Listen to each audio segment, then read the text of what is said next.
Ladies and gentlemen, welcome to episode 10 of the Steeler Culture Podcast presented by SteelTwins.com and a part of the Steel City Podcast Network. We are the SteelTwins, joined by co-host Justin Otstock, Cold Steel of SteelTwins.com. Yes, sir. We got a very interesting show for you guys where we will be talking about the, deciding factor for the Steelers when it comes to the 2023 NFL season because we have a lot of concerns and thoughts about Matt Canada. We're going to talk about that as well as some of the news around the league revolving around the Steelers, some of the stories that came out revolving around the draft.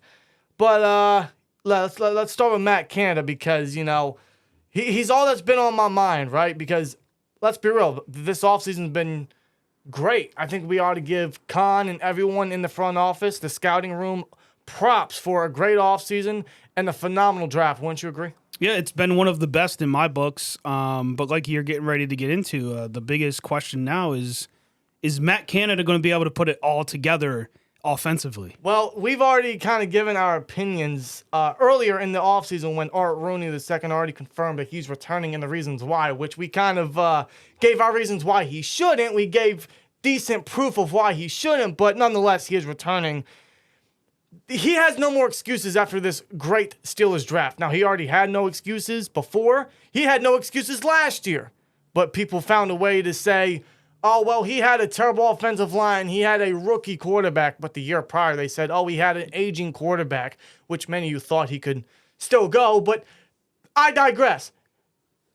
There's always going to be excuses regarding Matt Canada and how... Or there always has been excuses regarding Matt Canada ever since he was promoted to offensive coordinator. This upcoming season, he has literally zero excuses. Zero. Especially when it comes to specifically the red zone.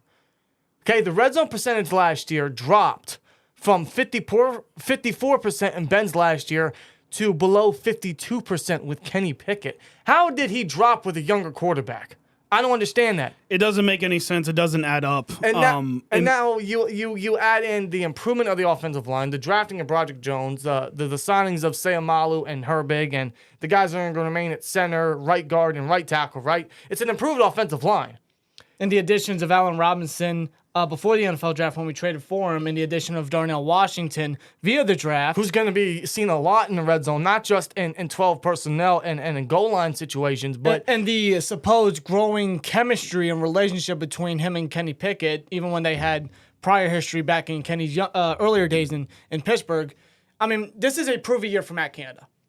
He has nothing to hold him back. Zero. Absolutely nothing. There's no excuse, bro. Like you just said, they improved the offensive line, and I got to stress this. Darnell Washington's going to play a bigger role than people may think. Yes.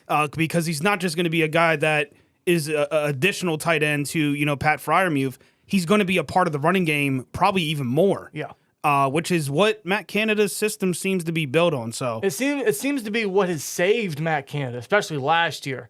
I also want to mention that 1,000 rushing yards. Yeah, exactly. So. And I mean, Najee, man, he looks at motherfucker souls. Yeah. Now, I don't know exactly what the context of this is, but he went to 0 pro days. Now, last year he went to a lot of pro days because, you know, we were going very quarterback heavy for the pro days last year for reasons, which allowed us to get Kenny Pickett 20th overall. This year he went to 0 pro days. I don't know what that means. I don't know what that entails, but that's interesting. And plus, they hired an offensive assistant in Glenn Thomas. I don't know what all that entails for Matt Canada and his future. I don't know what the details of that are, but I just find that very interesting. But nonetheless, he's going to return as the offensive coordinator, unfortunately. Yeah. And there's no excuses. He is still the dark, rainy cloud over this parade that we're having after a great offseason. And unfortunately, I just don't see this offense seeing too much improvement under his supervision. Yeah. Now, I will say this, you know, when it comes to the full collective offense, and I mean the players, I'm talking about the players right here, because they're still young, they're still growing chemistry and stuff like that. They need to grow at the same time, and they need to execute on the field. Oh, absolutely. But at the same time, they need a good coordinator and good play calling in order to execute the way that we want them to. Canada has not done that since he's been our OC. No. And that's where he needs to step up. We can't see the same plays, the same old screens, end arounds, the same routes, the same sideline to sideline shot, stuff like that. We need to see him expand the field. We need to see more deep shots here. We need to see more targeting of the middle of the field with Freiermuth and Darnell Washington. We need to see some Connor Hayward with his flexibility now. We need to see some creativity. We need to see him exercise the entire field that can be used and just open the playbook. We've been begging that for a while, even when Ben was still quarterback, and he didn't. And I don't know what the exact details of it were for last year. Maybe, I don't know, was it them trying to ease Kenny in? That could be another excuse. Oh, there's excuses all across the board. Yeah. When you look at this whole situation. But I find zero excuses with how much youth we have. Yeah, the players need to perform and execute. I agree entirely. It's not all on Canada. It's not fair to put it all on Canada. But as an offensive coordinator, with pretty much an offense that literally a majority of the talent are in rookie contracts, young contracts, you need to step up. You need to step up fast. Very fast. And if you go back to last season, too, another point, you had other players from other teams. You've had retired players call these things out on national television. So, I mean, that alone should tell you, like, we're not crazy for feeling this way. And there's definitely a problem with the play calling. And it's not just rivals and players that we went up against. It's not just defenses that were calling out. Even Steve Smith Sr., an NFL Network analyst, former player, a future Hall of Famer, one of the few analysts out there that actually blasted him on live television. We don't see that from a lot of analysts or experts. And you're not going to convince me that it was done, from a hatred standpoint. No. It was done from just, pointing out an obvious thing and something that I feel like a lot of Steelers fans, including ourselves, could easily see translate through the television. Yeah.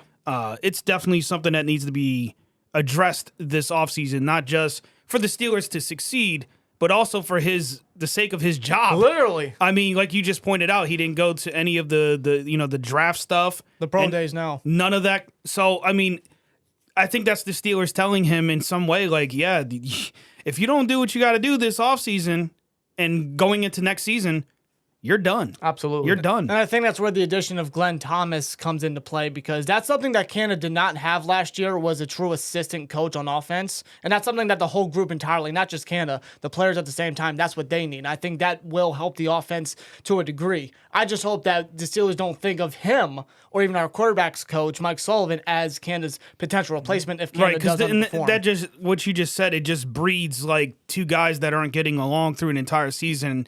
And the people who suffer from that is not just the players, but the fans like us. And we don't want any of that.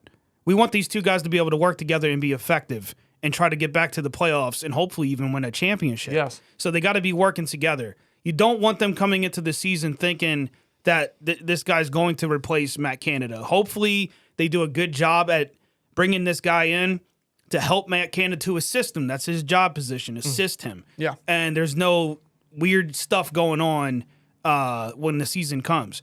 So does that mean, is he going up to the booth with him, or is he going to be on the field? I don't know. Maybe Matt Canada needs to get out of the booth and come down to the field. I couldn't agree more. He needs to get out of that press box. Yeah. I'm not a fan.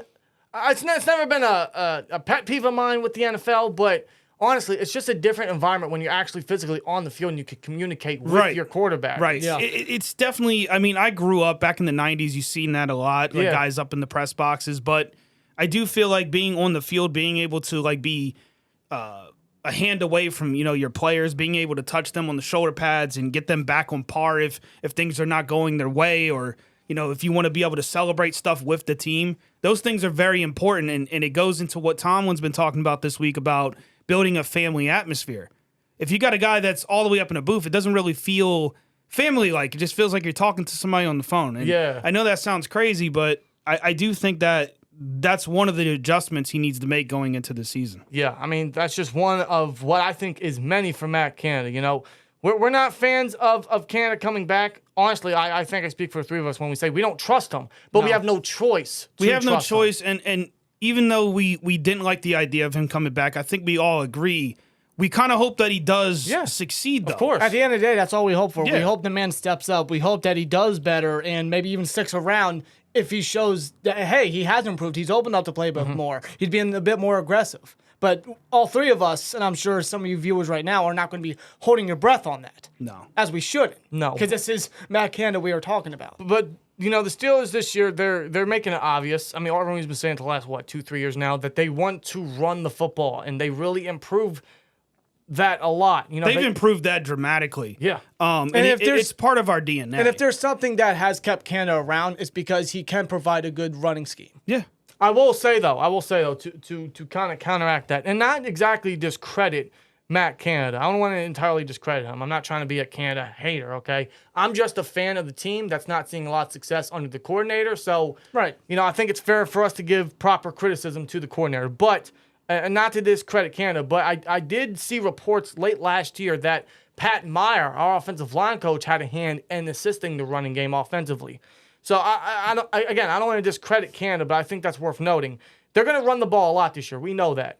But obviously in a passing league with a younger quarterback, which we're all excited for, Canada needs to exercise his playbook. He needs to exercise the field. He needs to step it up in the passing game, schematically. And I wrote an article on this on SteelTwins.com talking about everything regarding Matt Canada. And one of the things I pointed out was running the ball when it's essential. Yep. You want to be running the ball when it makes sense. Yeah. I feel like they relied on it a little too much in the wrong times. Because you notice most of the play calling is run, pass. Yeah. It's too repetitive. It's too predictable. Yeah. It's laughable. That's why we're laughing. Yeah. It's because it's comical to think there's no way this guy's doing this. But yeah, you don't want to be running the ball in the first quarter when you're down by 10. No. You know what I mean? I'm not saying that you have to throw every damn down, but you got to rely on more passing plays in today's NFL if you want to keep up with all these other hot offenses,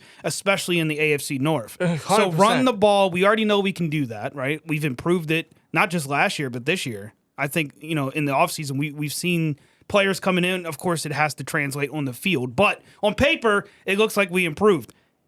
Do it at the right time, though. Second downs, I want to see more passes from this offense. I want to see Kenny Pickett stretching the field a little bit more, even down the sidelines to a guy like George Pickens, who I think was very underutilized last season. Couldn't agree more. Those things need to change. Get those things going and then run the ball when it's appropriate, especially in the second half if you have a lead. It could be a 3-point lead. I don't care. If you got the lead, fine, run the ball because you're draining the clock. That's when it's appropriate. That's when it makes sense. Yeah. Use it to your advantage when it matters the most, right? Yeah. So that's our biggest issue with Canada, right? Is there's a lot, but he needs to set an aggressive passing game. He needs to scheme it better. He needs to utilize the talent, utilize the field, help out your players, and the players will help you out. Simply. Exactly. Because you even put in your article, you said, as an older Steelers fan, I can appreciate the team returning to their tough, hard-nosed roots with a focus on pounding the ball on the ground. Right? Smash mouth football. That's what the Steelers built their foundation on. But it was a different NFL. Correct. And so, yeah, I can appreciate it because I grew up on that. It's familiar territory, but I'm also aware, I kind of go with the times. Yep. This NFL is much different, and I know some people, oddly, I've noticed some people have disagreed with this for some reason, but yeah, it's a pass-heavy league. It is. And you can't go back to the 90s. That's why everyone says, the MVP award is a quarterback's trophy. Because it is. It is. You're not going to see a running back win MVP. Not in this lifetime. The closest that anyone should have won it was Derrick Henry years ago. And now, Adrian Peterson. Yes. But he was the last running back to win MVP, and how many years ago was that? 10 years ago. That was 10 years ago. 10 years ago. How long ago was that? That was, 2012, I believe. 10 years ago. It was a while ago. And as far as I know, every MVP award since that has been a quarterback. So it is truly a quarterback's trophy because it's a passing league. You need a passing game to complement a good run game, which we have. Yeah, because we need the passing game to step it up. We can only control what we can control. We can't control what other teams are doing on the field. Yeah. So if they're going to play pass heavy, we have to match that. So again, I appreciate the run game. I appreciate seeing that because that is a part of the Steelers' DNA. Yeah. But it needs to be utilized in a way that makes sense for today's game. Correct. So, yeah, we bitched about it years ago. We said, why are they not running the ball? You have one of the biggest freaking sound bites in Steelers history, Steelers fans' history. Yeah. And, yeah, we complained about it, so don't get it twisted. Now we're not flipping and saying, they run the ball too much. We're just saying do it when it's appropriate. Yes. That's the key. But that's pretty much it for Matt Canada when it comes to this year. He is still the deciding factor for the Steelers this year. He is what's really going to make or break. This is truly his make or break year. I mean, it was last year, but we can't really focus on that anymore because we got to focus on this year. He's returning. He's going to be the OC. All we ask, all we beg is for him to step up his game, specifically the passing game. And I feel like with a second-year quarterback in Kenny Pickett and seeing how his development was in the second half of last season, I think we're all confident that if given the right plays and the chemistry with the players and Canada, Kenny can step it up big time, and he can execute. Think about this offense, right? Think about this offense, how much youth it has. Most of these guys are under rookie contracts. Kenny and Pickens are under the same rookie contracts, right? You got Washington added, Muth, still got Najee. Deontay's going to be here the next 2 years. You got so much talent with so much youth. This offense can truly be great. So we need Canada to step up his game. It's all we ask for. We can say we don't trust him, we don't like the decision of him coming back, but we have to live with it, and we have no choice but to trust him. We'll see if he steps up, but truthfully, Matt Canada no longer has any excuses. And by week 4, week 5 max, if we don't see any improvement, man, I hate to say it, but, it might just end up being the same finish that we saw last year. Because, after the first couple weeks, you can kind of see where this team's gonna go down, what path. Yeah, I mean, though, teams, we saw it last year, they will adjust, right? Correct. No one just stays complacent, but I always say, man, like, once you get past, like, week 5, you kind of have a sense of what the DNA is for that year. And those things don't go away. And no offense to Canada, he doesn't seem like a guy that improves throughout the year. No, I mean... Surely the offense did. You can try to make that argument last season. I just feel like the upgrade was very minimal. Yeah. People are trying to stretch it out and say, well, it was a big up. No, it was not. It was very minimal. Very minimal adjustment, and it really did come down to something that just still makes me laugh. Offensive line saying what? They didn't get his playbook. No. Kevin Dotson admitted on the bye week, we didn't understand Matt Canada's, what he who says that? What he was planning.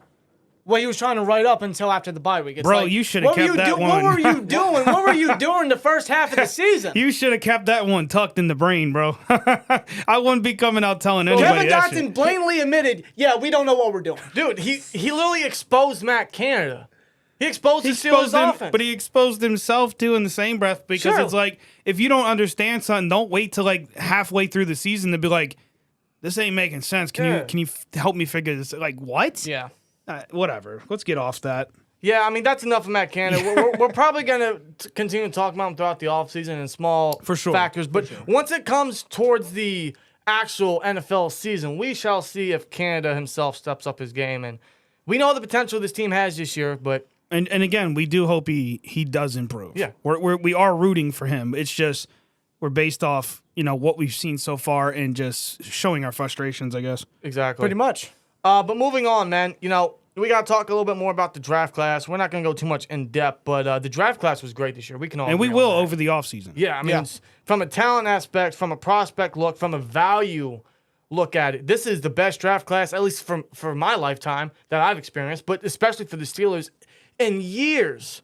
But discussing the talent, man, we have jersey numbers to confirm for these guys. Now, I know a lot of you guys don't really care about jersey numbers, but at least, you'll know what you'll be seeing on the field and what jerseys you guys could be sporting down the road. But especially for Joey Porter Jr., right?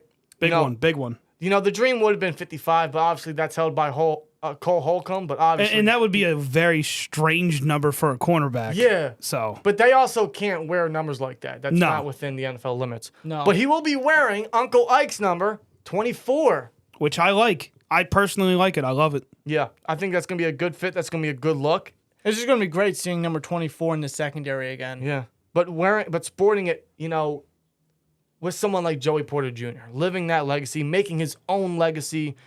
We made an article about that on Steel Yinzers as well, how he's going to make his own, right? He's not going to let his name drive him to the promised land and create his own success. He's a Porter. He's going to drive himself to be greater. He's a student of the game, a very interested one. He's going to be lined up beside Patrick Peterson. He's going to be asking questions pretty much every day, especially during the training camp. So I'm excited to see what he can be doing, but Yeah. I'm also excited that I'm actually going to be purchasing this jersey. It's going to be one of those rare. So you are. Of course I am. It's Oh, you know I am too, bro. yeah, it's Well, that's no surprise. I mean, PZ was your dude. Yeah. but it's honestly giving me that James Conner feel where now you have to buy it because he truly belongs. It's one of those rare rookie jerseys that you have to either pre-order or get before they make their name in the black and gold, just because he belongs here. Right. I get that. Broderick Jones wearing number 77. I think that's gonna be a good look. We kind of called that out on night one, seeing if that number was available, but 77 on the left side of that line. Keanu Ben's going to be wearing 95. I like that. You know, it's been a while since number 95 has been sported decently since that man right there, Greg Lloyd. So I think we know another 95 just 10 years ago. I would rather not remember. Yeah, let's forget about that one. But Ben wearing 95, I always liked the 95 number for the Steelers. It's you know, that defense, it just looks so good. It does. Yeah, I think looks so Ben good. rocking it. I think that's a perfect fit. That's a excited- perfect number. I'm excited for that. Darnell Washington wearing 80. That is an ugly number. What? I hate 80. I disagree. Well, let's debate it. I hate that number. Why? No, Disagree. listen, I don't know. It's just ugly. It's an ugly number. At least with the Steelers, it is. See, I thought Burra sported it well, but See, what? I don't know. Nah, man. See, Come on. I think 80 on Washington is good because it's been a while since that number's been sported, by someone with Yeah. with potential. But And chat, let us know your thoughts on these numbers as well. Specifically this one, since we disagree. But I think- whose side are you on? yeah, seriously. but I think 80 on it's a ugly. tight end on a guy like him it just looks lethal. I'm not saying it's ugly on him because I haven't seen it yet. You just don't like the number. I just don't like the number in the Steelers font. Like Yeah. it's No, I get what you mean. It's weird to I get me. what you mean. Now, of course, Washington wanted to wear the single-digit 0, which was his college number. But And now that's allowed in the NFL. I don't know if the Steelers allowed it. I don't know what their preference is on jersey numbers, but I mean, he gets to wear a 0 technically. Yeah. You just get an 8 on it. yeah, Nick Herbig, 51. I like it. Yeah, James Ferrier's old number. yeah. Ever since he retired though, that number's been just tossed around like a blunt. It's No, I know. I know. I mean, no. I know every number can't be sported by a great player, but I think he's gonna look good in 51. I like 51. Corey Trice, 27. I like that one too. It's not as good as 26 or 22 Yeah, or 23 yeah. or 24. But 27, I always liked that number. It's just It's an odd one, it is. but I like it better than 80. So Yeah. we're weird, man. We're sitting you here, say we're so. sitting here If you say debating so. numbers. It's It's the off season. And Spencer Anderson wearing 74, a typical offensive lineman number. So pretty much, I guess, new Chris Hubbard, I suppose. But those are the Steelers jersey numbers, if you guys really care for that. But I can't wait to get the Joey Porter Jr. one with 24. yeah. Yeah, this is a rare exception for me because I definitely don't buy rookie jerseys. Well, except for Mason Rudolph. Wow, you admitted that. Well, I pulled it out. I was gonna make a joke and try to wear it today, but a little too fat. No offense. I mean, you said it. You said it. All right. So I can't say it no more. You said it. When I bought that thing, I was a little slimmer, so I got all summer to try to shed off this dad weight. Yeah. And I don't think you and I have bought a rookie jersey I number don't since Najee Najee. Harris. Yeah, Najee Harris, yeah. I think that's it. But I'm trying to settle a new standard for my purchase for Steelers jerseys. Right. I'm not saying I regret this purchase, but Juju, like, he's not here no more. Nor do I care for the guy no more. I have his jersey too, but I didn't buy it his rookie season. Yeah.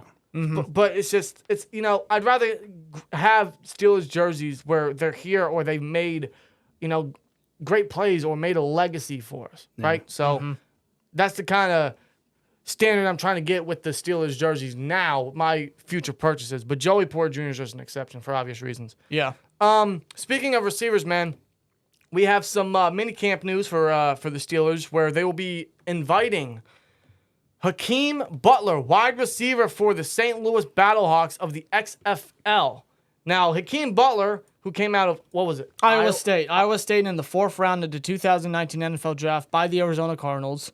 Obviously, he didn't really make it much into the NFL. Injuries took a toll on him, and he was just a raw aspect or prospect, really, at the wide receiver position coming out of college. He was just tossed around the NFL a couple times. He was actually in the Canadian Football League with a couple teams here and there until he So was... he's been around. He's been around different leagues, getting experience. Until he made it to the XFL, and he actually had a pretty standout year for the St. Louis Battlehawks, as he caught 51 catches for 599 yards and a XFL league-leading 8 touchdowns. Now, the great thing, the biggest attraction on Butler is his size. Now, coming out of college, this was my biggest attraction to him. I know his hands were always a concern, but 6'5", over 220 pounds. Oh, that's a Ben Roethlisberger favorite there, man. That's a big receiver, and we do lack size at the receiver I don't know how position. Kenny feels about having a tall receiver, but over the years, we've got accustomed to Ben. Yeah. I don't want to say complaining, but complaining But about. you kind of notice with the size though. You kind of notice that the Steelers are kind of bringing in some tall receivers.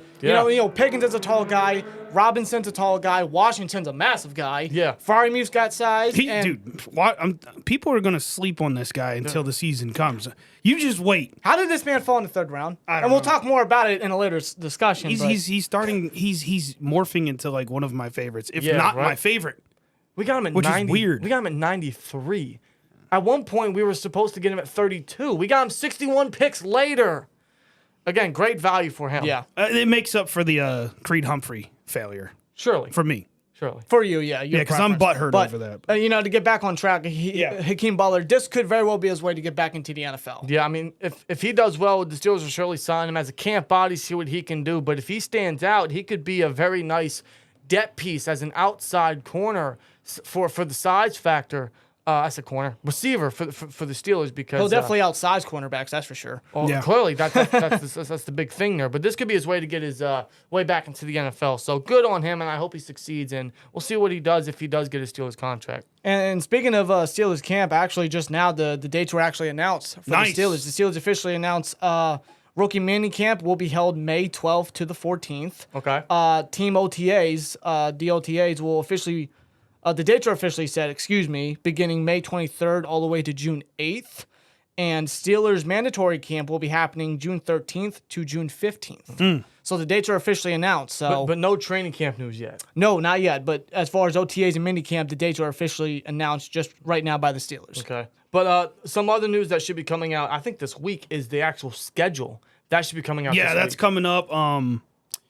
We're definitely going to be talking about that. I don't know if we're going to do it right away, but we're going to get into predictions early, and then we'll do another one probably closer to the actual season. Yeah. After we see how training camp goes. Yeah, I think that's going to be fun. Yeah. Also, kind of looking out to see if there's anything we can go to.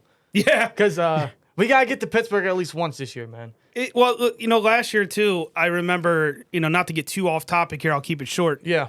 Last year, that was the thing, too. Like, I didn't think I was going to get back to Pittsburgh, and then, of course, I went to the Penguins game. Yeah. So maybe the same thing happens this year where I didn't feel like we were going to go to Pittsburgh, and like you just said, we get out to a Steelers game. That'd be awesome. Yeah. Because, we haven't been one. That or training camp. Training camp would be fun. Kind of. I still want to go. I mean, I technically went. It just rained everything out. So Yeah, Friday Night Lights, it was a debacle. was completely Bro, we tarnished. spent more time in the parking lot than the actual. Yeah. We had a great spot, We were too. drenched in a vehicle, waiting to hear what was happening, and then Steelers tweeted out, it's been canceled. Yeah. Practice has been canceled, so. Yeah, that's a fun little story. We're not going to get into that today, but that'll be a great throwback story for when training camp does come around. Maybe one of the live streams will retell it. That's a great story. Disappointing, but fun story. That's a little, I suppose, experience that we had last We year. bounced back. We found something to do. Yeah, we did. We salvaged the trip for sure. Yeah. One more thing we want to get into for sure, though, is the news that broke this week about what really went down with the Steelers and the Patriots trade that allowed the Steelers to trade up for Broderick Jones at 14 and ahead of the New York Jets. This is actually hilarious because...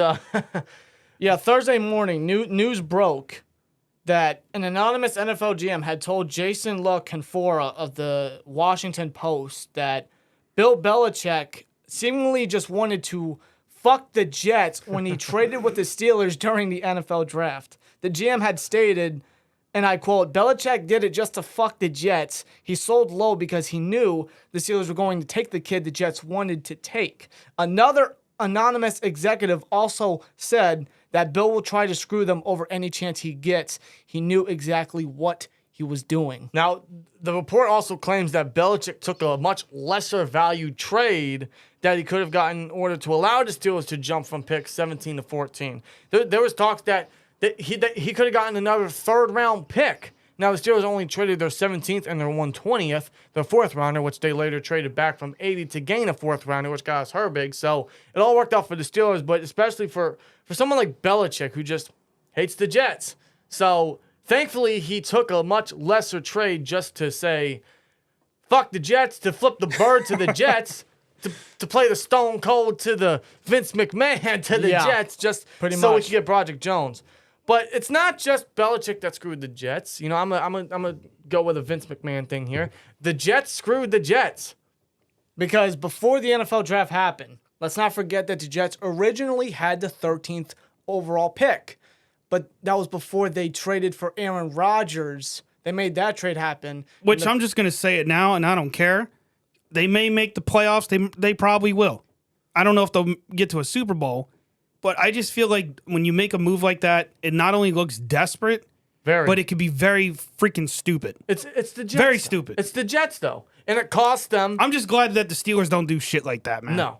So. And there was talks last year of us doing it with A-Rod. Thank God they didn't go through. My God, if that went through, we're talking a totally different team here. Yeah. But the Jets screwed the Jets because they were the Jets. They were desperate, as Cole put it, to get Aaron Rodgers. They traded back from 13 to 15, and also in order to get Aaron Rodgers, which allowed us to trade in front of the Jets with their rival in the Patriots.